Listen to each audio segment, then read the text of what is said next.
Praise lord అందరికీ. Bible reading in 6 months, day 153, June 2. మొదటి భాగంగా మార్కు సువార్త 8వ అధ్యాయం నుండి చదువుకుందాం. ఆ దినములలో మరొకసారి బహుజనులు కూడిరాగా వారికి తిననేమియూ లేనందున యేసు తన శిష్యులను తన యుద్ధకు పిలిచి, జనులు నేటికి 3 దినముల నుండి నా యుద్ధనున్నారు. వారికి తిననేమియూ లేనందున నేను వారి మీద కనికరపడుచున్నాను. నేను వారిని ఉపవాసంతో తమ ఇండ్లకు పంపివేసినడలా మార్గంలో మూర్ఛపోవుదురు.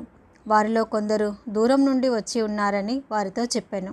అందుకు ఆయన శిష్యులు, ఈ అరణ్య ప్రదేశంలో ఒకడెక్కడ నుండి రొట్టెలు తెచ్చి వీరిని తృప్తిపరచగలడని ఆయనను అడిగిరి. ఆయన, మీ యొద్ద ఎన్ని రొట్టెలున్నవని వారిని అడగగా వారు 7 అనిరి.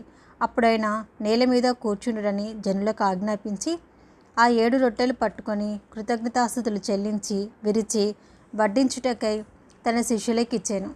వారు జనసమూహములకు వడ్డించిరి. కొన్ని చిన్న చేపలు కూడా వారి యొద్దనుండగా ఆయన ఆశీర్వదించి వాటిని కూడా వడ్డించుడని చెప్పాను. వారు భోజనం చేసి తృప్తి పొందిన మీదట మిగిలిన ముక్కలు 7 గంపల నిండా ఎత్తిరి.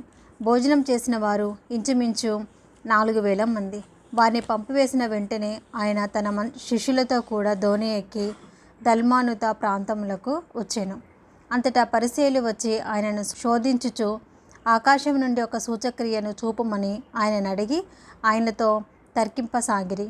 ఆయన ఆత్మయందు పెద్ద నిట్టూర్పు విడిచి, ఈ తరము వారు ఎందుకు సూచక్రియను అడుగుచున్నారు? ఈ తరమునకు ఏ సూచక్రియయు అనుగ్రహింపబడదని నిశ్చయంగా మీతో చెప్పుచున్నానని చెప్పి వారిని విడిచి మరలా దోణి ఎక్కి అద్దరికి పోయెను. వారు తినుటకు రొట్టెలు తెచ్చుటకు మరచిరి. దోణిలో వారి యొద్ద ఒక రొట్టె తప్ప మరి ఏమీ లేకపోయెను. ఆయన చూచుకొనుడి, పరిసయ్యుల పులిసిన పిండిని గూర్చియు హేరోదు పులిసిన పిండిని గూర్చియు జాగ్రత్త పడడని వారిని హెచ్చరింపగా వారు తమ యొద్ద రొట్టెలు లేవి అని తమలో తాము ఆలోచించుకొనిరి. యేసు అది ఎరిగి, మన యొద్ద రొట్టెలు లేవే అని మీరెందుకు ఆలోచించుకొనుచున్నారు? మీరింకనూ గ్రహింపలేదా? వివేచింపలేదా? మీరు కఠిన హృదయము గలవారై ఉన్నారా? మీరు కన్నులుండి చూడరా? చెవులుండి వినరా? జ్ఞాపకం చేసుకొనరా?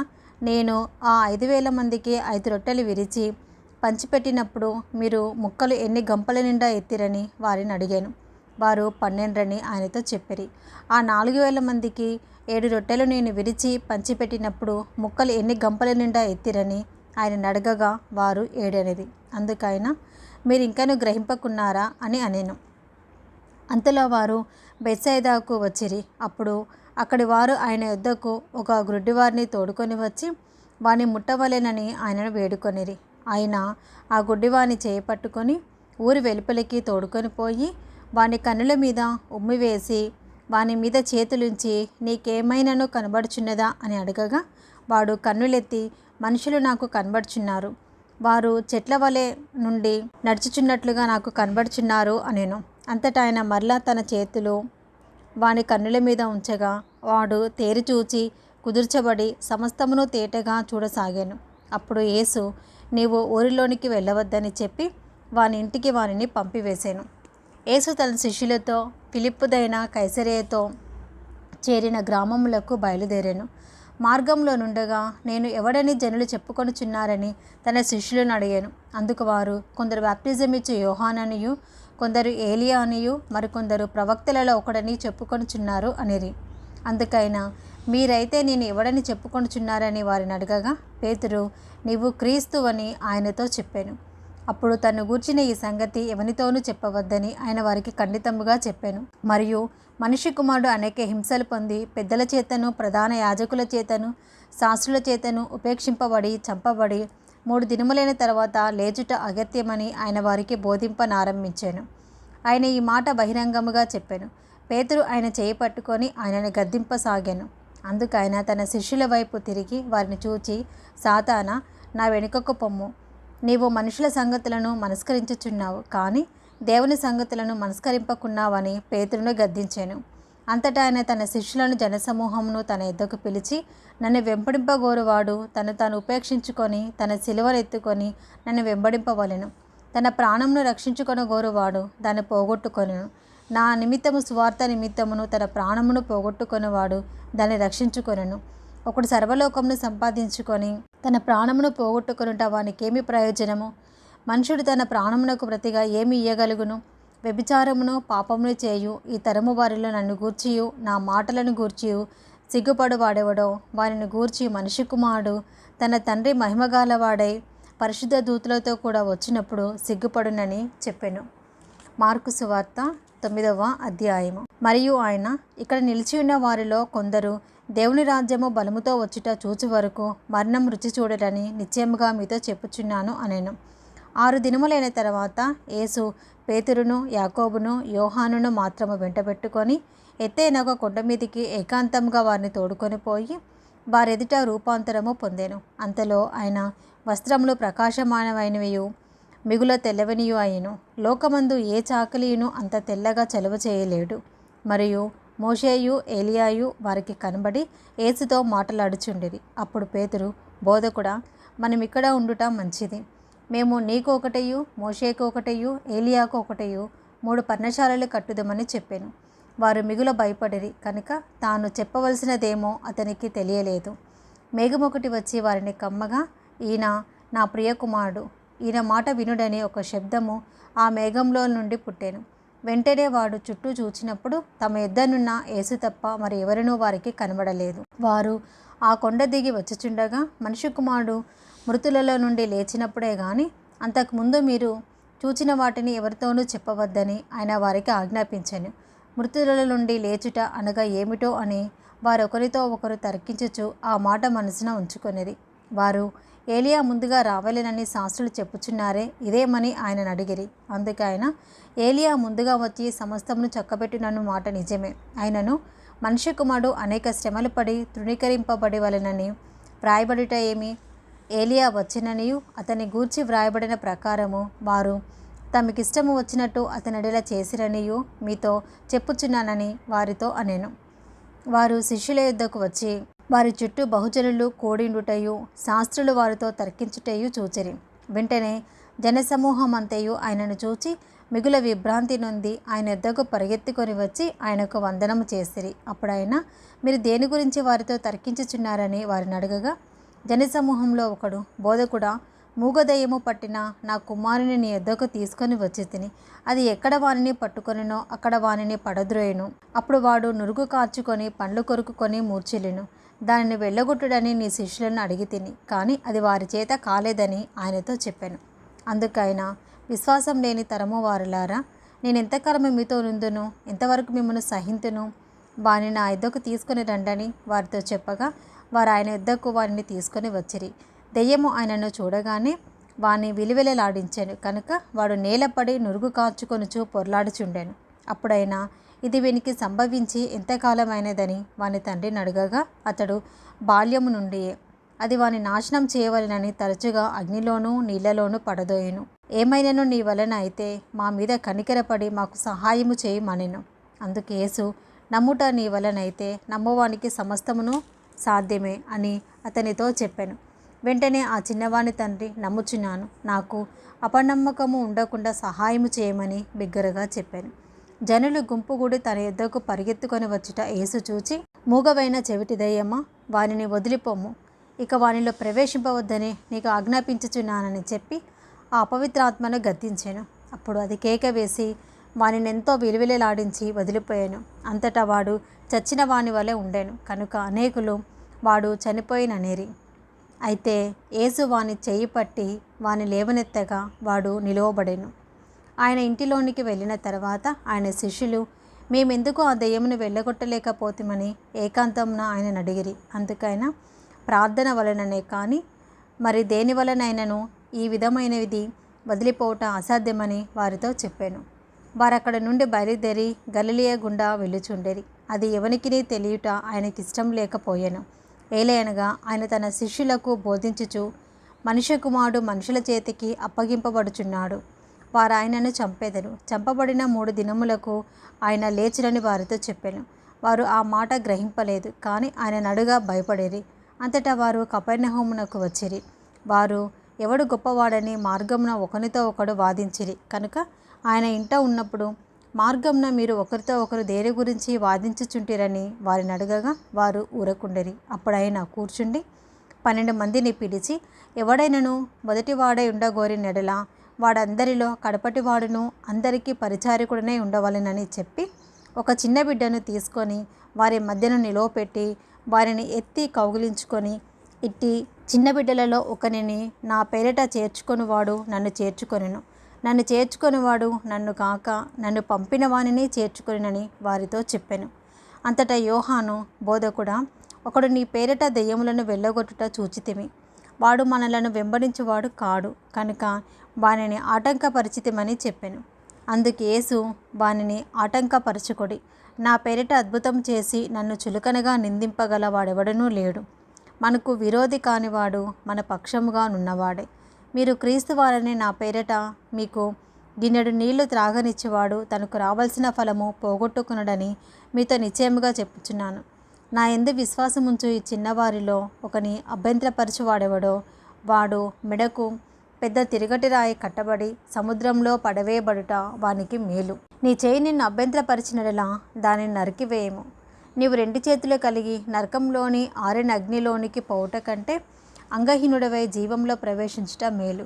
నీ పాదము నిన్ను అభ్యంతరపరిచినడలా దానిని నరికివేయము. 2 పాదములు కలిగి నరకంలో పడవేయబడుట కంటే కుంటివాడవై నిత్యజీవములో ప్రవేశించుట మేలు. నీ కన్ను నిన్ను అభ్యంతరపరిచినడలా దాన్ని తీసి పారవేయము. 2 కన్నులు కలిగి నరకంలో పడవేయబడుట కంటే ఒంటి కన్ను గలవాడవై దేవుని రాజ్యంలో ప్రవేశించుట మేలు.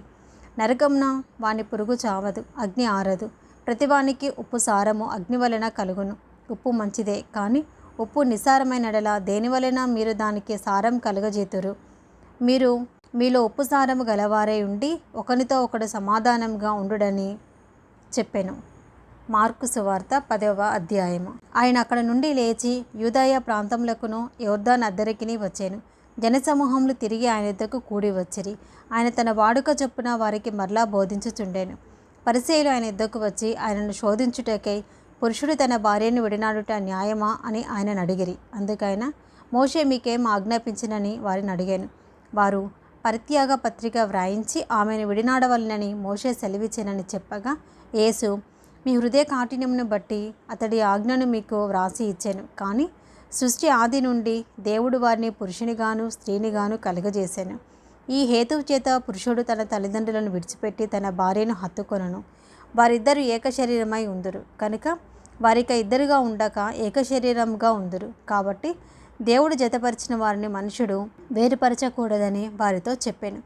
ఇంటికి వచ్చి శిష్యులు ఈ సంగతిని గురించి ఆయనను మరలా అడిగిరి. అందుకైనా, తన భార్యను విడనాడి మరి ఒకతను పెళ్లి చేసుకునివాడు తాను విడనాడిన ఆమె విషయమై వ్యభిచరించువాడగును. మరియు స్త్రీ తన పురుషుని విడనాడి మరి ఒకని పెళ్లి చేసుకొనినెడల ఆమె వ్యభిచరించుదునగును వారితో చెప్పెను. తమ చిన్న బిడ్డలను ముట్టవలనని కొందరు ఆయన యొద్దకు వారిని తీసుకొని వచ్చిరి. అయితే శిష్యులు వారిని తీసుకొని వచ్చిన వారిని గద్దించిరి. యేసు అది చూచి కోపపడి, చిన్న బిడ్డలను నా యొద్దకు రానీయుడి, వారిని ఆటంకపరచుకోవద్దు. దేవుని రాజ్యము ఇలాంటి వారిదే. చిన్న బిడ్డ వలె దేవుని రాజ్యమును అంగీకరింపనివాడు అంతలో ఎంత మాత్రము ప్రవేశింపడని మీతో నిశ్చయముగా చెప్పుచున్నానని చెప్పి ఆ బిడ్డలను ఎత్తి కౌగిలించుకొని వారి మీద చేతులుంచి ఆశీర్వదించెను. ఆయన బయలుదేరి మార్గంన పోచుండగా ఒకడు పరిగెత్తుకొని వచ్చి ఆయన ఎదుట మోకాలుని, సద్బోధకుడా, నిత్య జీవమునకు వారసుడగుటకు నేనేమి చేయుదునని ఆయనను అడిగాను. యేసు, నన్ను సత్పురుషుడని ఎలా చెప్పుచున్నావు? దేవుడొక్కడే గాని మరి ఎవడునూ సత్పురుషుడు కాడు. నరహత్య చేయవద్దు, వ్యభిచరింపవద్దు, దొంగిలవద్దు, అబద్ధ సాక్ష్యము పలకవద్దు, మోసపుచ్చవద్దు, నీ తల్లిదండ్రులను సన్మానించుము అన్న ఆజ్ఞలు నీకు తెలియను కదా అని అతనితో చెప్పాను. అందుకతడు, బోధకుడా, బాల్యము నుండియే ఇవన్నీ అనుసరించుచూనే ఇంటినని చెప్పాను. యేసు అతన్ని చూచి అతన్ని ప్రేమించి, నీకు ఒకటి కొదువుగా ఉన్నది. నీవు వెళ్ళి నీకు కలిగినవి అన్నీయు అమ్మి బీదలకిమ్ము, పరలోకమందు నీకు ధనము కలుగును. నీవు వచ్చి నన్ను వెంబడించమని చెప్పాను. అతడు మిగుల ఆస్తి గలవాడు కనుక ఆ మాటకు ముఖము చిన్నబుచ్చుకొని దుఃఖపడుచు వెళ్ళిపోయాను. అప్పుడు యేసు చుట్టూ చూచి, ఆస్తి గలవారు దేవుని రాజ్యంలో ప్రవేశించుట ఎంతో దుర్లభమని తన శిష్యులతో చెప్పాను. ఆయన మాటలకు శిష్యులు విస్మయం ఉందిరి. అందుకు యేసు తిరిగి వారితో ఇట్లా నేను, పిల్లలారా, తమ ఆస్తి యందు నమ్మిక ఉంచువారు దేవుని రాజ్యంలో ప్రవేశించుట ఎంతో దుర్లభము. ధనవంతుడు దేవుని రాజ్యంలో ప్రవేశించుట కంటే ఒంటె సూది బెజ్జంలో దూరుట సులభము. అందుకు వారు అత్యధికంగా ఆశ్చర్యపడి, అట్లయితే ఎవడు రక్షణ పొందగలడని ఆయన అడిగిరి. యేసు వారిని చూచి, ఇది మనుషులకు అసాధ్యమే, కానీ దేవునికి అసాధ్యము కాదు. దేవునికి సమస్తమును సాధ్యమే అనెను.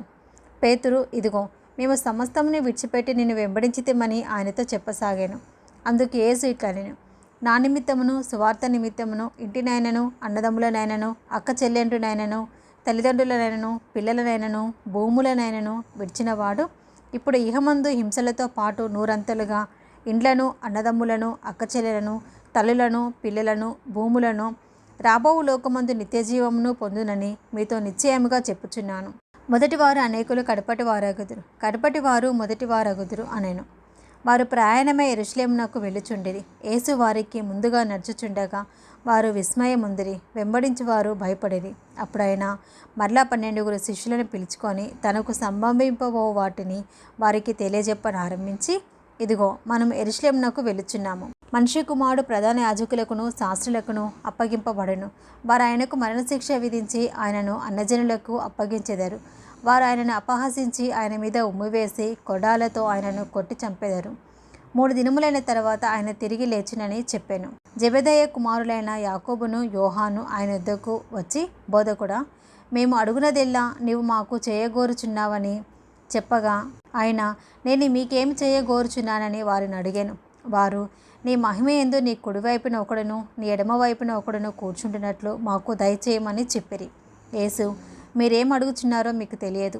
నేను త్రాగుచున్న గిన్నెలోనిది త్రాగుట అయినను, నేను పొందుచున్న బాప్టిజము పొందుట అయినను మీ చేత అగునా అని వారిని అడగగా వారు, మా చేత అగుననిరి. అప్పుడు యేసు, నేను త్రాగుచున్న గిన్నెలోనిది మీరు త్రాగెదరు, నేను పొందుచున్న బాప్టిజము మీరు పొందెదరు, కానీ నా కుడివైపునను ఎడమవైపునను కూర్చుండనిచ్చుట నా వశంలో లేదు. అది ఎవరికి సిద్ధపరిచినా వారికే దొరికినని వారితో చెప్పాను.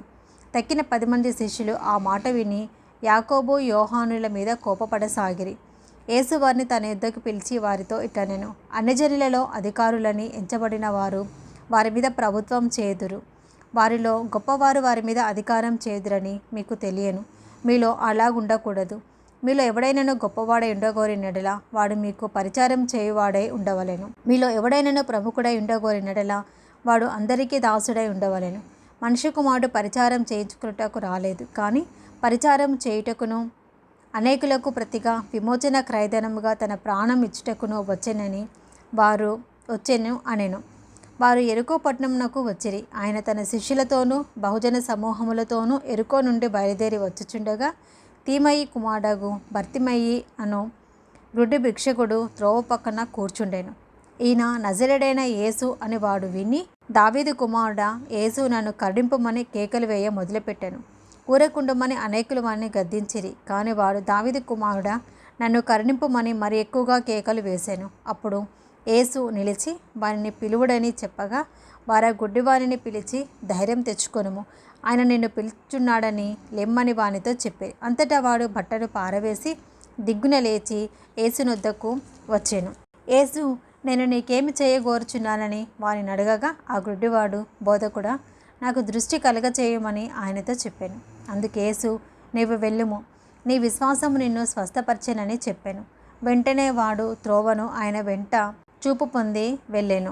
మార్కు సువార్త 11వ అధ్యాయము. వారు యెరూషలేమునకు సమీపించి ఒలివల కొండ దగ్గరున్న బెత్పగే బేతనీ అను గ్రామములకు వచ్చినప్పుడు ఆయన తన శిష్యులలో 2 చూచి, మీ ఎదుటనున్న గ్రామమునకు వెళ్ళుడి. అందులో మీరు ప్రవేశింపగానే కట్టబడి ఉన్న ఒక గాడిద పిల్ల కనబడును. దాని మీద ఏ మనుషుడును ఎప్పుడునూ కూర్చుండలేదు. దానిని విప్పి తోలుకొని రండి. ఎవడైనాను మీరెందుకు ఇలాగు చేయుచున్నారని మిమ్మల్ని అడిగినడలా అది ప్రభువునకు కావాల్సి ఉన్నదని చెప్పుడి.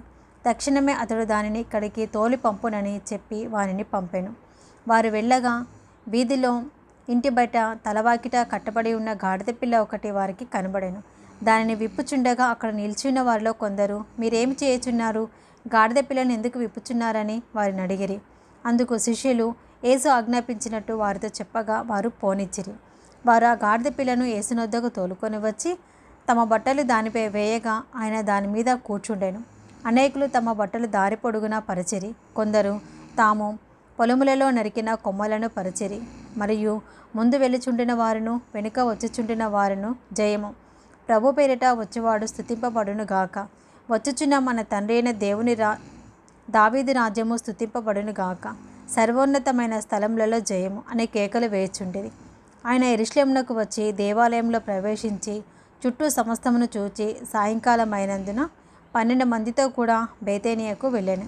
మరునాడు వారు బేతేనియ నుండి వెళ్ళుచుండగా ఆయన ఆకలిగొని ఆకులు గల ఒక అంజూరపు చెట్టును దూరం నుండి చూచి దాని మీద ఏమైనాను దొరుకునేమో అని వచ్చాను. దాని యుద్ధకు వచ్చి చూడగా ఆకులు తప్ప మరేమీ కనబడలేదు. ఏలయనగా అది అంజూరపు పండ్ల కాలము కాదు. అందుకైన ఇక మీదట ఎన్నటికి నీ పండ్లు ఎవరునూ తినకుందురు కాక అని చెప్పాను. ఇది ఆయన శిష్యులు వినిరి. వారు యెరూషలేమునకు వచ్చినప్పుడు ఆయన దేవాలయంలో ప్రవేశించి దేవాలయంలో క్రయ విక్రయములు చేయువారిని వెళ్ళగొట్టనారంభించాను. రూకలు కూర్చువారి బలలను గువ్వలమ్ము వారి పీటలను పడద్రోసి దేవాలయం గుండా ఏ పాత్ర అయినను ఎవరిని తేనీయకుండెను. మరియు ఆయన బోధించుచు, నా మందిరము సమస్తమైన అన్యజనులకు ప్రార్థన మందిరం అనబడును అని వ్రాయబడలేదా? అయితే మీరు దానిని దొంగల గుహగా చేసి తిరి అనెను. శాస్త్రులను ప్రధాన యాజకులను ఆ మాట విని జనసమూహమంతయు ఆయన బోధకు బహుగా ఆశ్చర్యపడుట చూచి ఆయనకు భయపడి ఆయన నేలాగు సంహరించుదుమా అని సమయము చూచుచుండేది. సాయంకాలమైనప్పుడు ఆయన పట్నంలో నుండి బయలుదేరాను. ప్రొద్దున వారు మార్గంన పోచుండగా ఆ అంజూరపు చెట్లు వేలు మొదలుకొని ఎండియుండుట చూచిరి. అప్పుడు పేతురు ఆ సంగతి జ్ఞాపకం తెచ్చుకొని, బోధకుడా, ఇదిగో నీవు శపించిన అంజూరపు చెట్టు ఎండిపోయినని ఆయనతో చెప్పాను. అందుకు యేసు వారితో ఇట్లా నేను, మీరు దేవుని యందు విశ్వాసం ఉంచుడి. ఎవడైనాను ఈ కొండను చూచి నీవు ఎత్తబడి సముద్రములో పడవేయబడుమని చెప్పి తన మనసులో సందేహింపక తాను చెప్పినది జరుగునని నమ్మినడలా వాడు చెప్పినది జరుగునని మీతో నిశ్చయముగా చెప్పుచున్నాను. అందుచేత ప్రార్థన చేయనప్పుడు మీరు అడుగుచున్న వాటి నెలను పొంది ఉన్నామని నమ్ముడి, అప్పుడు అవి మీకు కలుగునని మీతో చెప్పుచున్నాను. మీకు ఒకరి మీద విరోధం ఏమైనాను కలిగి ఉన్నడలా మీరు నిలబడి ప్రార్థన చేయనప్పుడెల్లను వాని క్షమించుడి, అప్పుడు పరలోకమందున్న మీ తండ్రియు మీ పాపములు క్షమించును. వారు యెరూషలేమునకు తిరిగి వచ్చిరి. ఆయన దేవాలయంలో తిరుగుచుండగా ప్రధాన యాజకులను శాస్త్రులను పెద్దలను ఆయన యొద్దకు వచ్చి, నీవు ఏ అధికారం వలన ఈ కార్యములు చేయుచున్నావు? వీటిని చేయుటకు ఈ అధికారం నీకెవడిచ్చినని అడిగిరి. అందుకు యేసు, నేనును మిమ్మల్ని ఒక మాట అడిగేదను, నాకు ఉత్తరమియుడి. అప్పుడు నేను ఏ అధికారం వలన వీటిని చేయుచున్నానో అది మీతో చెప్పుదును. యోహానిచ్చిన బాప్టిజము పరలోకము నుండి కలిగినదా మనుషుల నుండి కలిగినదా? నాకు ఉత్తరమియుడని చెప్పాను. అందుకు వారు, మన పరలోకము నుండి కలిగినదే అని చెప్పినడలా ఆయన, అలాగైతే మీరు ఎందుకతన్ని నమ్మలేదని అడుగును. మనుషుల వలన కలిగినదని చెప్పుదుమా అని తమలో తాము ఆలోచించుకొనిరి. కానీ అందరూ యోహాను నిజముగా ప్రవక్తే అని ఎంచిరి కనుక ప్రజలకు భయపడి ఆ సంగతి మాకు తెలియదని యేసునకు ఉత్తరం ఇచ్చిరి. అందుకు యేసు, ఏ అధికారం వలన ఈ కార్యములు చేయుచున్నానో అది నేను మీతో చెప్పను అనేను. ఇది మొదటి భాగం అండి. Praise the lord.